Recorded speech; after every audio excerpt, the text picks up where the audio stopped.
आज मैं आपको एक मजेदार कहानी सुनाने जा रही हूँ। एक राजा की एक बेटी थी जो बहुत ही सुंदर थी पर बहुत ही घमंडी। उसे कोई भी व्यक्ति पसंद नहीं आता था। राजा उसका विवाह करना चाहता था पर वह घमंडी लड़की हर लड़के में कोई न कोई कमी निकाल कर उसके विवाह के प्रस्ताव को ठुकरा देती थी। की बदमिजाजी से राजा बहुत परेशान था।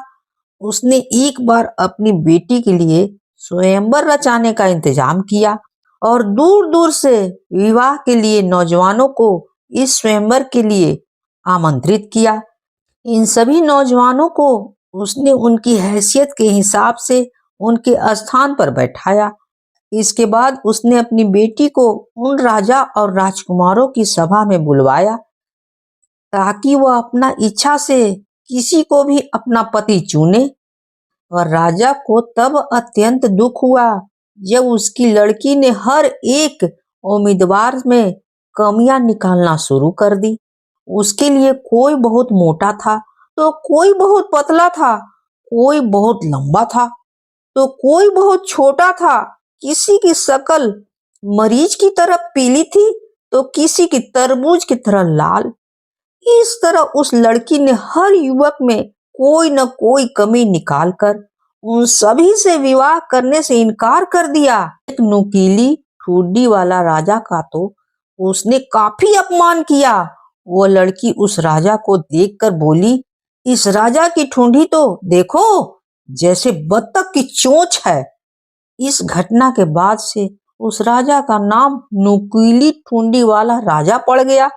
राजा ने जब अपनी बेटी को सभा में आए हुए राजा और राजकुमारों का अपमान करते देखा तो वह गुस्से से लाल पीला हो गया और बोला, इस लड़की ने सभा में आए हुए मेहमान का बहुत निरादर किया है, इसलिए अब इसे उस भिखारी से विवाह करना पड़ेगा जो भीख मांगने के लिए मेरे दरवाजे पर आएगा। इसके बाद उसने इस घटना के लिए सभी राजाओं और राजकुमारों से क्षमा मांगी और आदर सहित उन्हें विदा किया। कुछ दिनों के बाद एक भिखारी गायक राजा के महल के सामने गाना गाकर भीख मांगने आया। जैसे ही राजा ने उसका गाना सुना, उस भिखारी को अपने महल में बुलवाया।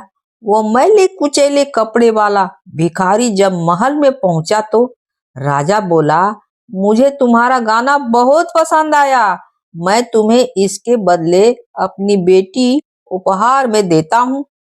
आज से तुम ही मेरी बेटी के पति हो।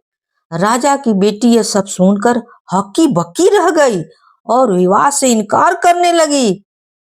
पर राजा बोला, मैंने तेरे स्वयंवर वाले दिन कसम खाई थी कि मैं तेरा विवाह अपने दरवाजे पर आने वाला पहला भिखारी से करूंगा। आज मैं अपनी उसी कसम को पूरा कर रहा हूँ। राजकुमारी का रोना धोना राजा के निश्चय को नहीं बदल सका। राजा ने उसी समय राजपुरोहित को बुलवाकर अपनी बेटी का विवाह उसी भिखारी गायक के साथ कर दिया। शादी के बाद राजा अपनी बेटी से बोला, अब तुम मेरी बेटी नहीं हो, एक भिखारी की पत्नी हो और भिखारी की पत्नी इस महल में नहीं रह सकती। अब तुम्हें अपने पति के साथ ही जाना होगा। राजकुमारी को राजा की आज्ञा के अनुसार अपने पिता के महल को छोड़कर अपने भिखारी पति के साथ जाना पड़ा। उसे अपने पति के साथ पैदल ही चलना पड़ा क्योंकि राजा ने अपनी बेटी को कोई भी रथ या गाड़ी घोड़ा देने से इनकार कर दिया था। जब भिखारी पति के साथ वह एक जंगल से गुजर रही थी तो उस राजकुमारी ने धीरे से पूछा, यह इतना सुंदर जंगल किसका है? यह जंगल नुकीली ठुंडी वाला राजा का है। अगर तुम उससे शादी कर लेती तो यह सुंदर जंगल आज तुम्हारा होता।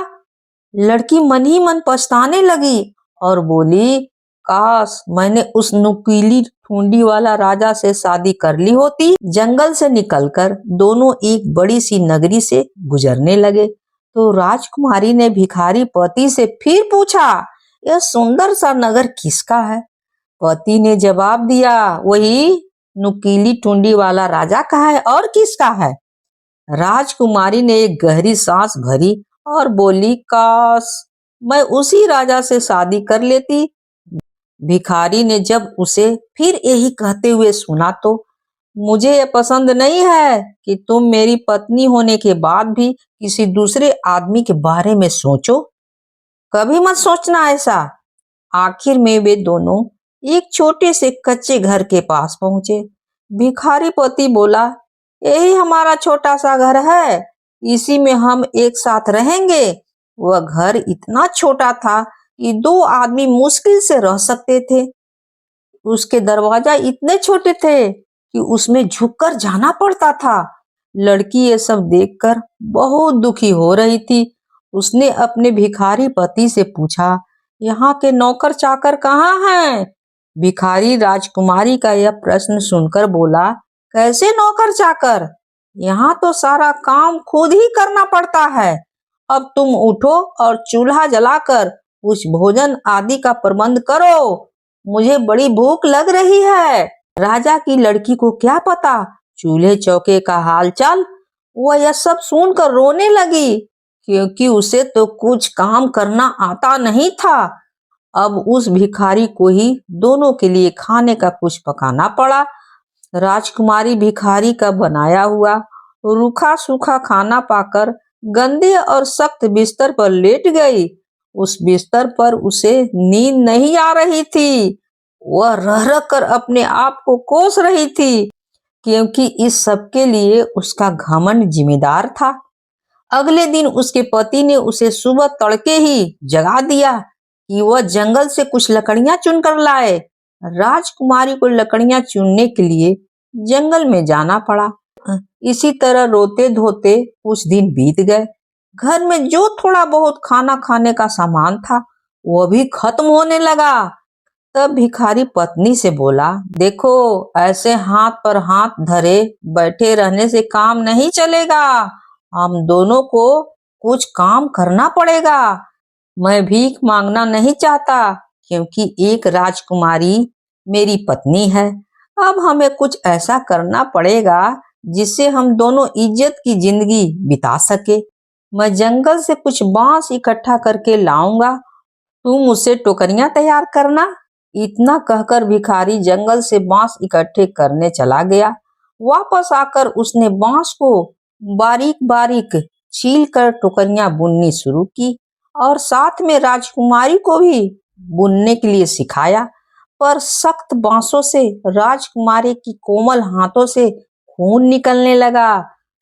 राजकुमारी के जख्मी हाथों को देखकर भिखारी बोला, यह टोकरी बनाना तुम्हारे बस की बात नहीं है। तुम रुई से सूत काटा करो, मैं तुम्हारे लिए रुई और चरखा ला दूंगा। अगले दिन भिखारी अपनी पत्नी के लिए चरखा और कुछ रुई ले आया। पर जब राजकुमारी ने सूत काटना शुरू किया तो तकले से उसकी उंगली से खून निकलना शुरू हो गया। यह देखकर भिखारी बोला, देखा तुम किसी भी काम के लायक नहीं हो। तुमसे शादी करके तो मैंने बहुत बड़ी मुसीबत मोल ले ली है। अब मुझे कोई और काम ढूंढना पड़ेगा जिसे तुम आसानी से कर सको, तुम्हारे हाथ से खून भी नहीं निकले। मिट्टी के बर्तन बनाने का काम ही तुम्हारे लिए सबसे ठीक रहेगा। मैं मिट्टी के बर्तन बनाऊंगा और तुम उन्हें बाजार में बेच कर आना। राजकुमारी ने सोचा कि अगर वह बाजार में बर्तन बेचने बैठेगी तो राज के लोग उसे पहचान जाएंगे और सब लोग उस पर हंसेंगे। उसने यह बात अपने पति से कही और उसने उसकी एक न सुनी और अपने बनाए हुए मिट्टी के कुछ बर्तन देकर बेचने के लिए उसे बाजार में भेज दिया। भूखे मरने से अच्छा तो है बेइज्जती सहन करना था। शुरू में कुछ दिन तो राजकुमारी के सारे बर्तन हाथों हाथ बिक गए और सुंदर बर्तनों के मुंह मांगे दाम उसे मिल गए। पर एक दिन राजकुमारी अपने बर्तन लेकर बाजार के एक कोने में बैठ गई। एक दिन एक शराबी सैनिक उधर से निकला। उसका घोड़ा इस लड़की की दुकान से टकराया और सारा बर्तन टुकड़े टुकड़े हो गया। राजकुमारी घबरा गई और रोने लगी। वह बोली, अब मेरा क्या होगा? मेरे पति क्या कहेंगे? वह भागी हुई घर गई और पति को सब कुछ बताया। वह बोला, कौन सोच सकता था कि तुम इतनी बेवकूफ निकलोगी कि मिट्टी के बर्तन बाजार के कोने में ले जाकर बैठोगी जहां से सब आते जाते हैं। पर अब रो नहीं, मैं समझ गया हूँ कि तुम इस काम के लायक नहीं हो। मैं पहले ही राजा के महल में गया था और वहां पता लगाया था कि क्या कोई रसोई में नौकरानी की जरूरत है। उन्होंने तुम्हें रखने का वचन दिया है। वहां तुम्हें खाना बनाने के लिए खूब चीजें मिलेगी। इस तरह राजकुमारी राजा की रसोई में नौकरानी बनकर गई। वह रसोइये की मदद करती थी। उसे गंदे से गंदा काम करना पड़ता था। आखिर में उसे बचा हुआ गोश्त वगैरह भी दे दिया जाता था। उससे वह और उसका आदमी अपना काम चलाते थे। अभी उसे आए हुए बहुत दिन नहीं हुए थे, तभी उसने सुना कि राजा का सबसे बड़ा बेटा उसी तरफ से शादी करने के लिए जाने वाला था। वो भी खिड़की से बाहर झांकने लगी। सब तैयारी थी। सभा की पूरी चमक दमक धूमधाम वहां दिख रही थी। वह दुखी होकर अपनी बदकिस्मती के बारे में सोच रही थी। उसे अपने अहंकार की याद करके बेहद दुख हो रहा था, जिसकी वजह से उसे इतना गिरना पड़ा। नौकरों ने उसे बढ़िया गोश्त दिया। उसने उसे अपनी टोकरी में रख लिया ताकि वह घर ले जा सके। जब वह बाहर निकल रही थी, तभी अचानक राजा का पुत्र मखमली और रेशमी वस्त्र पहने, गले में सोने की जंजीर डाले हुए वहां आया। जब उसने उस खूबसूरत महिला को दरवाजे के पास खड़ा देखा तो उसने उसका हाथ पकड़ लिया और उसके साथ नृत्य करने के लिए कहने लगा, लेकिन उसने इनकार कर दिया और डर गई, क्योंकि उसने देखा कि वह नुकीली ठुंडी वाला राजा ही था। वह प्रेमी जिसे उससे घृणा के साथ अस्वीकार किया था। उसने अपने आप को छुड़ाने की बहुत कोशिश की, परंतु वह उसे हाल में खींच कर ले गया। उसकी जेब में बंधी डोरी टूट गई और बर्तन फर्श पर गिर पड़े। सूप इधर उधर बिखर गया। लोगों ने यह देखा तो सभी हंस पड़े और उसका मजाक उड़ाया। वह शर्म से जमीन में गड़ी जा रही थी। वह दरवाजा से बाहर कूद गई और भागना चाहती थी, लेकिन एक आदमी ने उसे सीढ़ियों पर पकड़ लिया और वापस ले आया। और जब उसने उसकी ओर देखा तो वह फिर से नुकीली ठुंडी वाला राजा था।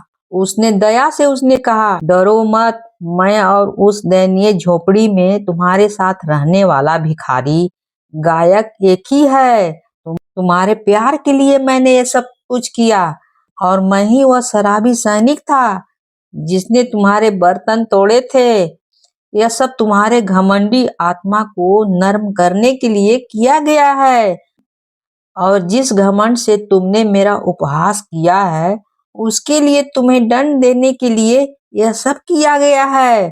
बस वह फूट फूट कर रोने लगी और कहने लगी, मैं गलत थी और आपकी पत्नी होने का योग भी नहीं हूँ। लेकिन उसने कहा, धैर्य रखो, बुरे दिन बीत चुके हैं, अब हम अपनी शादी का जश्न मनाएंगे। तब नौकरानियां आई और उसे सबसे शानदार कपड़े पहनाए, और उसके पिता और उसका पूरा दरबार आया और नुकीली ठुंडी वाला राजा के साथ उसके विवाह में उसकी खुशी की कामना की। और उनकी सच्ची खुशी अभी शुरू हुई। काश आप और मैं भी वहां होते तो सब कुछ देखते। कहानी होती है समाप्त।